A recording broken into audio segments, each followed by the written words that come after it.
Breaking অবশেষে আগামীকাল বিকেল ৩টায় নবম পে স্কেলের পূর্ণাঙ্গ গ্যাজেট প্রকাশ। আজ জরুরি বৈঠক শেষে ঘোষণা দিলেন প্রধানমন্ত্রী তারিক রহমান। আরও বিস্তারিত থাকছে পুরো ভিডিওতে। আসসালামু আলাইকুম প্রিয় চাকরিজীবী মহোদয়গণ, নবম পে স্কেলের সত্য আপডেট যদি সবার আগে পেতে চান তাহলে আমাদের এই চ্যানেলটি সাবস্ক্রাইব করে ভিডিওতে লাইক করে দিন।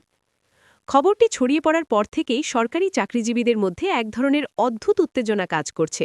বহু প্রতীক্ষিত নবম পে স্কেলের পূর্ণাঙ্গ গেজেট অবশেষে প্রকাশের দ্বারপ্রান্তে।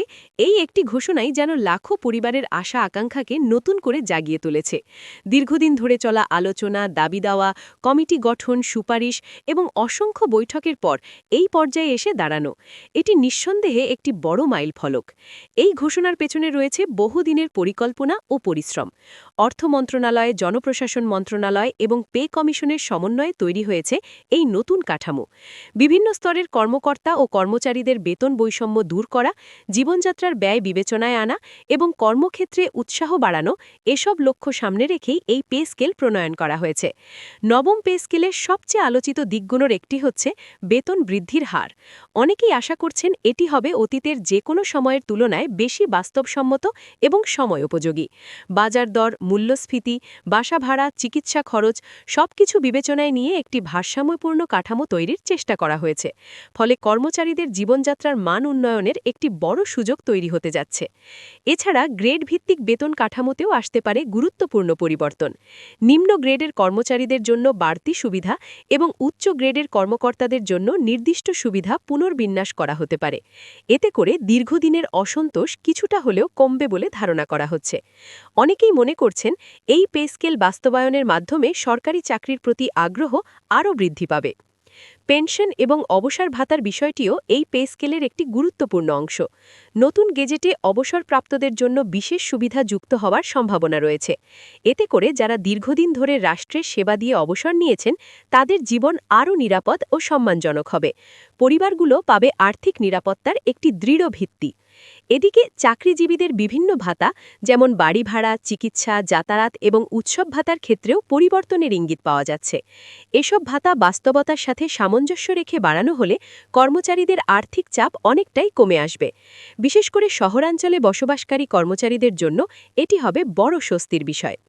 নতুন পে স্কেল কার্যকর হলে দেশের সামগ্রিক অর্থনীতিতেও ইতিবাচক প্রভাব পড়তে পারে। কারণ সরকারি চাকরিজীবীদের ক্রয় ক্ষমতা বৃদ্ধি পেলে বাজারে অর্থের প্রবাহ বাড়বে। এতে ব্যবসা বাণিজ্য সচল থাকবে এবং আর্থিক কর্মকাণ্ড আরও গতিশীল হবে। ফলে এটি শুধু ব্যক্তিগত নয়, জাতীয় অর্থনীতির জন্য একটি গুরুত্বপূর্ণ পদক্ষেপ। তবে এই পে স্কেল বাস্তবায়নের ক্ষেত্রে সরকারের জন্য বড় চ্যালেঞ্জও রয়েছে। বাজেট ব্যবস্থাপনা, রাজস্ব আয় বৃদ্ধি এবং ব্যয়ের সঠিক ভারসাম্য রক্ষা করা এসব বিষয় অত্যন্ত গুরুত্বপূর্ণ হয়ে উঠবে। কারণ বিশাল সংখ্যক কর্মচারীর বেতন বৃদ্ধি মানেই সরকারের উপর অতিরিক্ত আর্থিক চাপ। তাই পরিকল্পিতভাবে এই সিদ্ধান্ত বাস্তবায়ন করতে হবে। অনেক বিশেষজ্ঞ মনে করছেন এই পে স্কেল শুধু বেতন বৃদ্ধির মধ্যেই সীমাবদ্ধ থাকবে না, এটি আদর্শিক সংস্কারের একটি অংশ হিসেবেও কাজ করবে। কর্মক্ষমতা বাড়ানো, জবাবদিহিতা নিশ্চিত করা এবং দক্ষতা উন্নয়নের জন্য নতুন কিছু শর্ত যুক্ত হতে পারে। এতে করে সরকারি সেবার মানও উন্নত হবে। এদিকে মাঠ পর্যায়ের কর্মচারীদের মধ্যে এই ঘোষণাকে ঘিরে ব্যাপক আলোচনা চলছে। কেউ কেউ ইতোমধ্যেই সম্ভাব্য বেতন কাঠামো নিয়ে হিসাব নিকাশ শুরু করেছেন, আবার কেউ অপেক্ষা করছেন গেজেট প্রকাশের পর বিস্তারিত জানার জন্য।